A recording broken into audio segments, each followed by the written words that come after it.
¿Cómo están, amigos? Buenos días, buenas tardes, buenas noches. No sé a qué horas usted nos pueda escuchar o ver en este programa, pero estamos en el Discipulado Empresarial 2020, donde nuestro lema sigue siendo hasta que tu visión sea perfecta. No olvide siempre compartir todos estos temas en sus redes sociales. Nos ayuda mucho para que más personas puedan escuchar todos estos conceptos. Hoy quiero platicarles de un tema que le hemos llamado principios espirituales en un mundo natural. La idea es dar a conocer o que los empresarios y profesionales reconozcamos que hay cosas que no lo determina el método científico, no lo determinan las investigaciones científicas, sino son cuestiones de fe.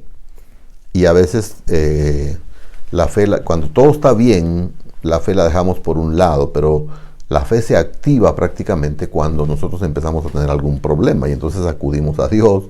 Alguien decía que no hay ateo en tormenta, y es cierto. Cuando uno se ve ante el peligro inminente de muerte, un peligro de enfermedad seria, una bancarrota, entonces empezamos a clamar a lo sobrenatural, de lo cual muchas veces nos burlamos. La idea entonces es hacer un conocimiento de que no debemos nosotros separar las cosas espirituales de las cosas naturales. Van concatenadas, van de la mano. Y la diferencia entre lo natural y prácticamente lo espiritual estriba en el hecho que el natural generalmente suelen ser cosas que nosotros podemos ver. Las cosas que están a la vista, lo natural puede ser el mar, puede ser el río, puede ser el sol, la luna. Son cosas que nosotros estamos viendo de forma constante, pero que de alguna manera las podemos palpar incluso. Ahora, lo sobrenatural o lo espiritual es intangible desde el punto de vista humano.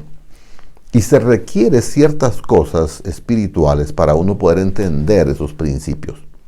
Pero note una cosa bien importante: lo espiritual siempre va a incidir en el mundo natural. El mundo natural está afectado por el mundo espiritual.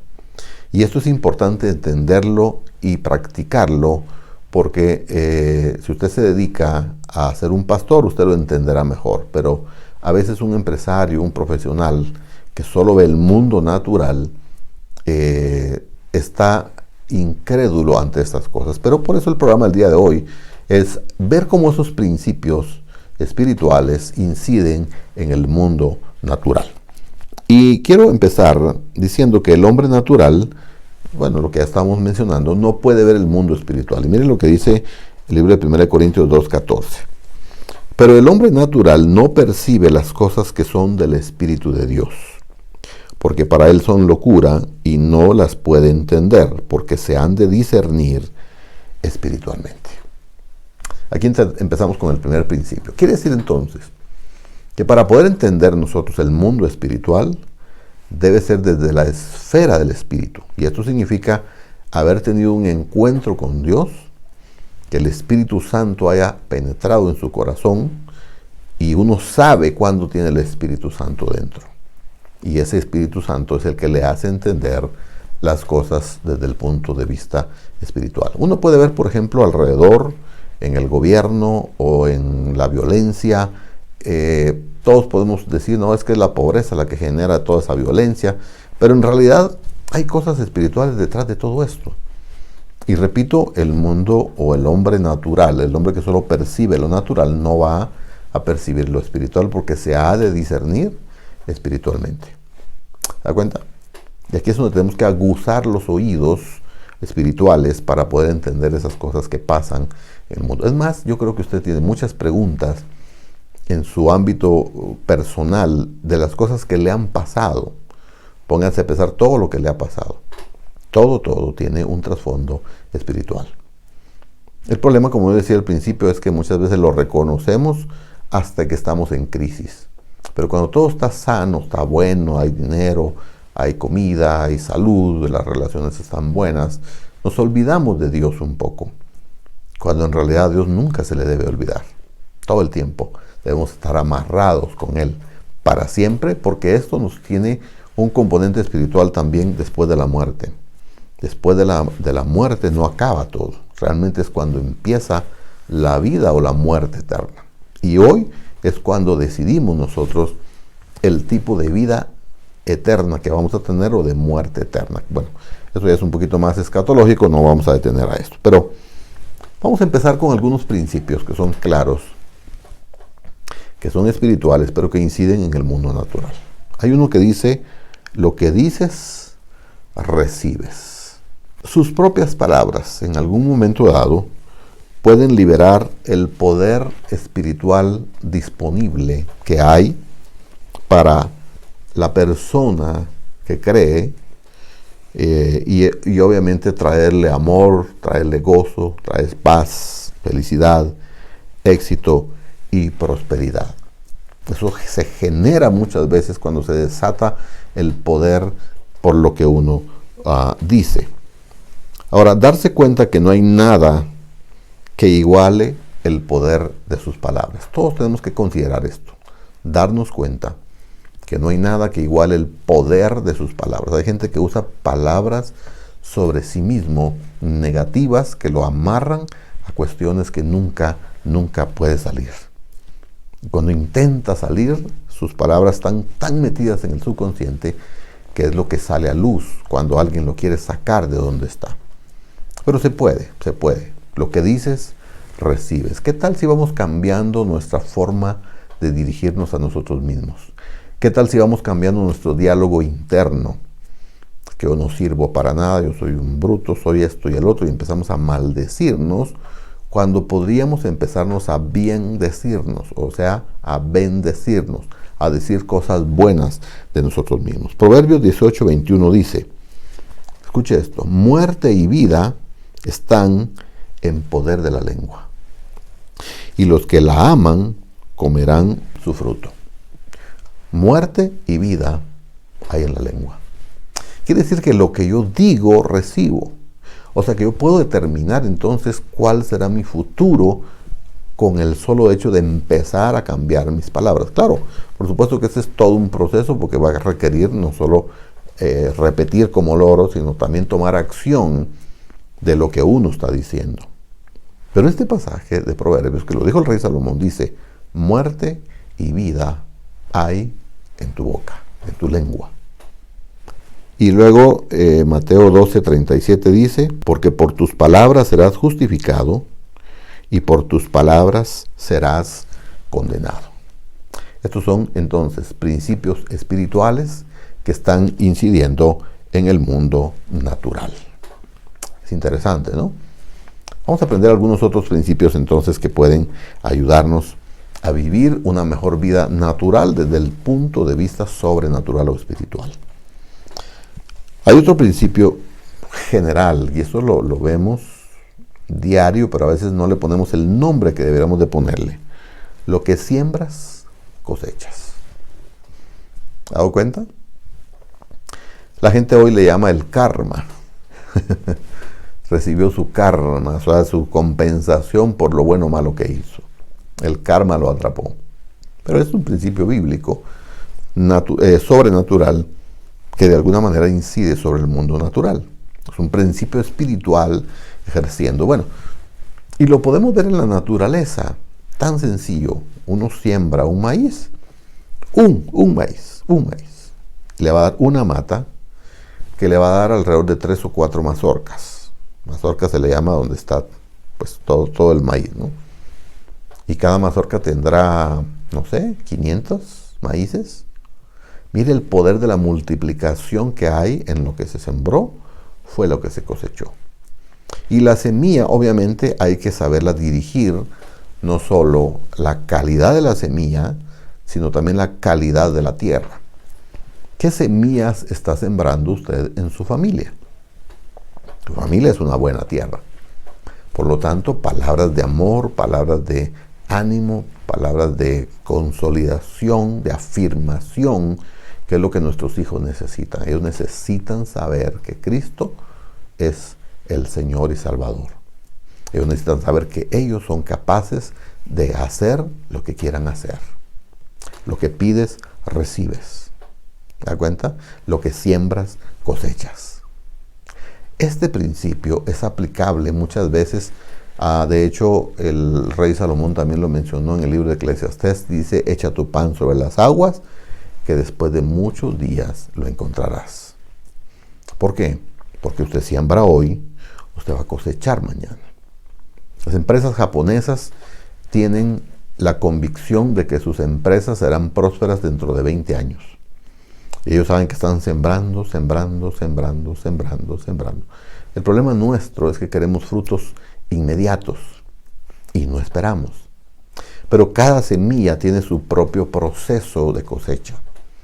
Veámoslo en la naturaleza, por ejemplo, la preñez o el embarazo de un animal, por ejemplo, de un perro, no es lo mismo que de un elefante o de que un cocodrilo, no sé cuáles sean el tiempo que hay de uno a otro. Bueno, el cocodrilo creo que pone huevos, ¿no? Pero, ¿qué hay de aquellos animales que tienen 9 meses, 8 meses, 6 meses, 3 meses, en fin? Es decir, que cada semilla que usted deposita, cualquiera que sea la semilla que deposite, tiene su tiempo respectivo y hay que esperar el tiempo. Hay negocios, por ejemplo, los negocios inmobiliarios no son de la noche a la mañana.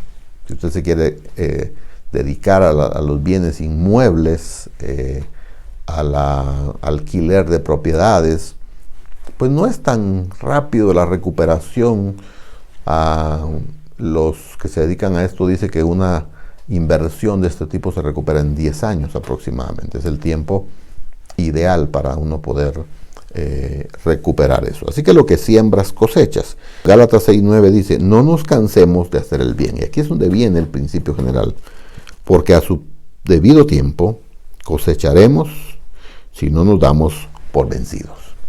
No nos cansemos pues de sembrar. No nos cansemos de hacer el bien. Porque hay gente que se cansa de hacer el bien porque no cosecha lo bueno que ha sembrado. Pero no se canse. Porque a su tiempo dice cosecharemos lo que hemos sembrado si no nos damos por vencidos. Este principio sigue funcionando desde la creación de la tierra hasta el día de hoy. Es un principio general. Siembren sus padres, siembren sus hijos, siembren sus empleados, siembre en su familia, siempre en instituciones que ayudan a las personas a curar el cáncer, a tratar enfermedades raras o a salir de la pobreza, en fin.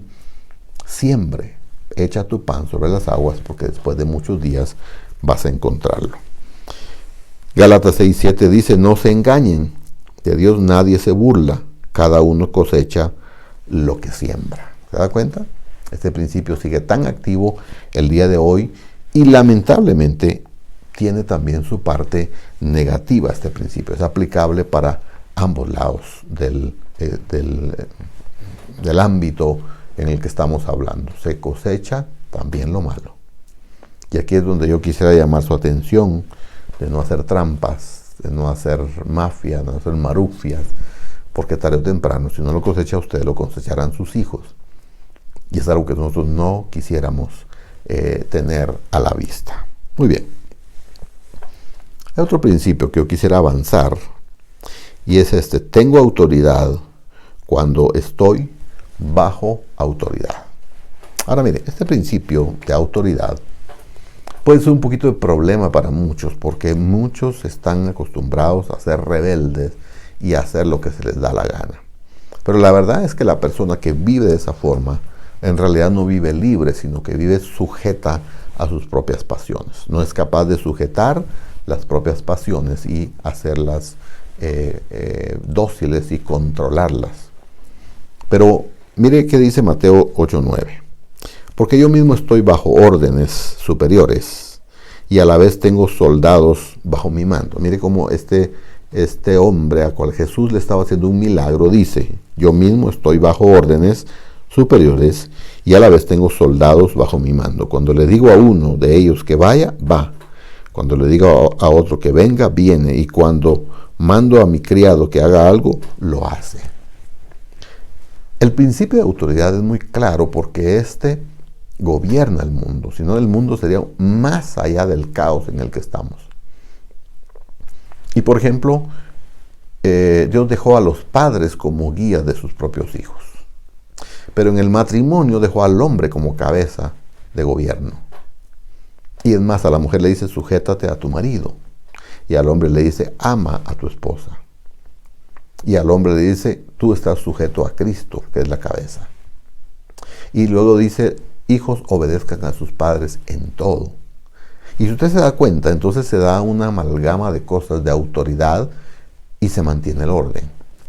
Pero justo cuando se pierde ese orden es cuando las cosas caen en un caos terrible. Entonces, tengo autoridad cuando yo mismo me puedo someter a mi propia autoridad. Esto viene de la mano y es aplicable para muchas cosas. Ahora, esto no quiere decir que usted pase por alto todas las imperfecciones de la gente que está en autoridad y que no busque las maneras de resolver esto para que la autoridad también pueda encaminarse o reencaminarse en las cosas que está haciendo. Se ha hecho con los gobiernos, por eso los gobiernos republicanos tienen la democracia como su armamento, donde existen los 3 o 4 poderes. Se habla del poder ejecutivo, del poder judicial, del poder del Congreso legislativo, y también algunos hablan ya del poder de la prensa, el poder del periodismo. Porque todo esto hace que los gobernantes no puedan tomar decisiones de alguna manera malévolas para afectar al pueblo y para beneficiarse a sí mismo. Hay un orden. Cuando tengo autoridad o cuando me someto a autoridad, puedo gobernar y tener autoridad. Este principio funciona, por ejemplo, en el tránsito. Ya usted, por muy lujoso que sea su auto, por más que usted sea el millonario, por más que sea el que usted que mande, sea usted el presidente, usted debe seguir las reglas de tránsito. ¿Por qué? Porque usted se pasa un semáforo en rojo, lo van a chocar y usted será el culpable. Hay un orden ahí, ¿ya? Y si yo me someto, entonces también yo tengo autoridad para decir a alguien, mire, usted se salió, tiene que pagarme el choque que hizo. Entonces, de alguna manera, todo esto genera que la gente pueda ocuparse en hacer las cosas que tiene que hacer. Y mi mayor consejo es para la gente joven o para los empleados muchas veces que van a destruir empresas cuando se ponen en un plan de rebelión. Y eso al final de cuentas pues no colabora mucho. Sigamos con otro principio espiritual en este mundo natural. El diligente trabajará para gente importante. Usted dice, ¿y eso qué principio es ese? Bueno, estamos hablando a nivel empresarial. Vamos a suponer que usted tiene a Luis Pedro. Es un nombre de cualquier persona. Nadie se dé por aludido. Usted tiene a Luis Pedro como empleado. Pero Luis Pedro debe entrar a las 8 y llega a las 8:15. Y lo hace todos los días. Y todos los días tiene una excusa. Luis Pedro se toma, después de llegar, 20 minutos para leer sus redes sociales. Lee su correo, lee su Facebook, su Twitter, su Instagram y todas las demás redes sociales que puedan haber. O empieza a hacer TikTok, ahí donde está. Luego se toma a las 10 de la mañana, en vez de los 15 minutos reglamentarios, se toma 25 minutos para tomar una refacción. Se toma 1:30 para el almuerzo y a las 4:30, su hora de salida es a las 5, 4:30, él ya no recibe ningún trabajo porque él sale a las 5. ¿Usted recomendaría a Luis Pedro? Pero si Luis Pedro en vez de las 8 llega a las 7:45, inmediatamente se pone a atender todos los clientes que están a la mano. Inmediatamente dice, lo llaman a usted a la hora de su refacción, porque al primer Luis Pedro usted le llama a la refacción y dice, esto es sagrado, el sindicato me protege y yo tengo que tener mis 15 minutos, y se toma 25. Pero este Luis Pedro, este otro Luis Pedro, él dice, jefe, con mucho gusto yo voy, mi refacción puede esperar, se le enfría el café y él va a atender la llamada de su jefe. Almuerza en el tiempo reglamentario y son las 5:15 y todavía hay gente y dice, no tenga pena, yo termino, hasta que esto termine yo me puedo ir. Luis Pedro será promovido. Y este es un principio espiritual en un mundo natural. Entonces, dice que la diligencia es una virtud fundamental en la vida de cada persona. Pues de alguna manera lo aparta de la pereza, lo mantiene enfocado en sus metas. Fíjese todo lo que hace la diligencia, tanto terrenales como espirituales, dependiendo cuáles sean.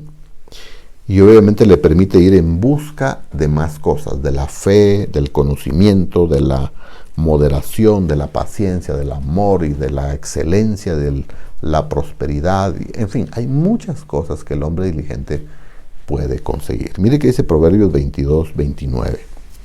¿Has visto a alguien diligente en su trabajo? Pregunta el rey Salomón.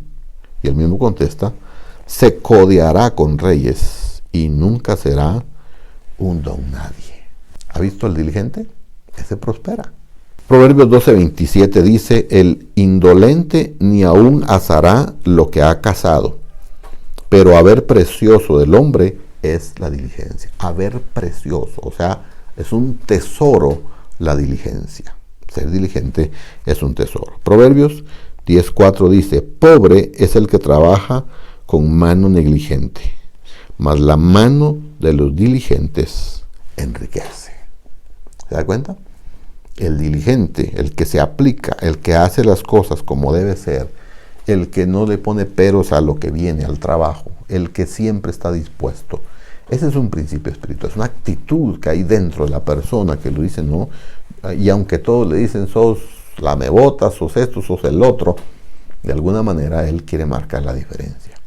Y cuando él ascienda en el puesto y los demás se queden, van a decir, es que este fue un casaquero y por eso lo ascendieron al puesto en el cual está. No, en realidad él se lo ganó con su diligencia.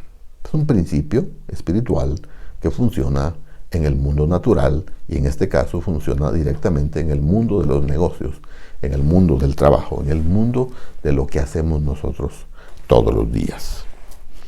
Hay un principio al cual yo quiero darle mucha importancia este día.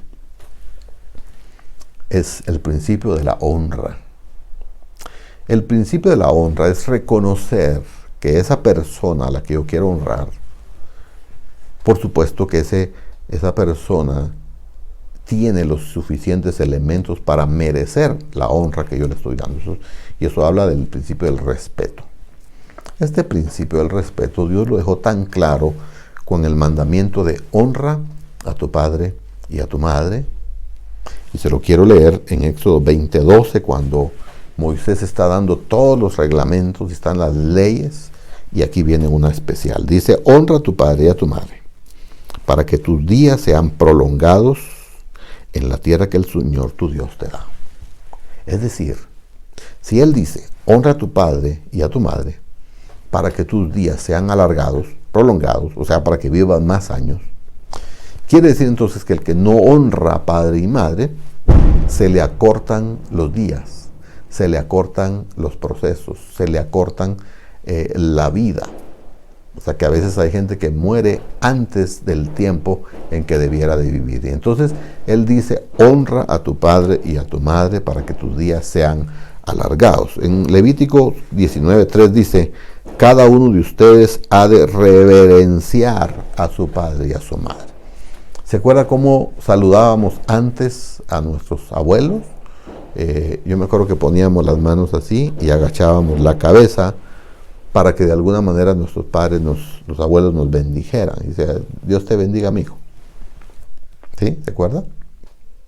Hoy, ya vino el viejo, ya vino. Y a veces los hijos nos tratan de una forma irrespetuosa, fuera del contexto de lo que Dios dijo. Aquí dice, cada uno de ustedes ha de reverenciar a su padre y a su madre. Deuteronomio 27:16, porque fue Moisés el que estuvo repitiendo y lo repitió como 4 o 5 veces para que ustedes vean la importancia que tiene este principio espiritual. Él dice, maldito el que desprecia a su padre o a su madre. Maldito el que desprecia a su padre y a su madre. Y todo el pueblo dirá, amén. Maldito el que desprecia a su padre y a su madre. Maldito significa que debemos llevar toda la maldición encima. cuando en realidad podemos cambiar nuestro futuro. Usted puede cambiar el futuro que lleva hasta el día de hoy. Hay casos lamentables de hijos que han muerto, yo considero antes de tiempo. Alguien podrá decirme es que era el tiempo que Dios había determinado. Yo a veces difiero un poquito en esa idea teológica. ¿Por qué? Porque el que deshonra a sus padres se le acorta la vida. Y el que los honra se le alarga la vida. Esto es tan notorio, y yo pudiera mencionar a la gente que se dedica a delinquir. Esa gente no pasa de los 30 años. Lo matan, lo encarcelan, allá en la cárcel lo matan y sus días prácticamente se acortaron. Los que dedican a delinquir robando, traficando cualquier cosa, su vida se acorta. Por eso es que el principio de la sabiduría es el temor de Dios. Y en este caso tenemos hombres y mujeres que han delinquido, que su vida se ha cortado. ¿Por qué pasa esto? Porque se quebranta un principio espiritual que tiene incidencia en el mundo natural y que de alguna manera ese mundo será transformado en algo mejor cuando nosotros decidamos realmente hacer los cambios. Ese principio sigue funcionando hasta el día de hoy. Honra a tu padre y a tu madre. Puedes llevarlos a comer. Hay países donde es totalmente prohibido abandonar a los padres. Por ahí miraba una noticia, no sé en qué país, donde prácticamente hay un decreto que los hijos deben de darle manutención a sus padres mayores de 65 años.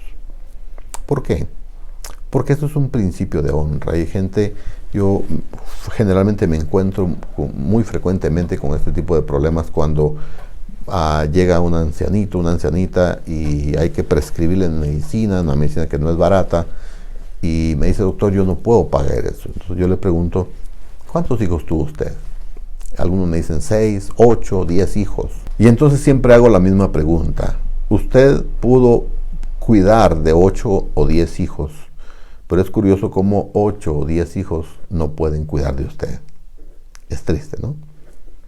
Y entonces vemos a esos hijos que no salen del círculo de la pobreza por el mismo hecho de que han estado inmiscuidos en deshonrar a sus padres. Este quizás es un principio espiritual que incide mucho en el mundo natural, a nivel familiar. A nivel familiar. Yo quiero honrar a mis padres porque en algún momento dado mis hijos me están viendo.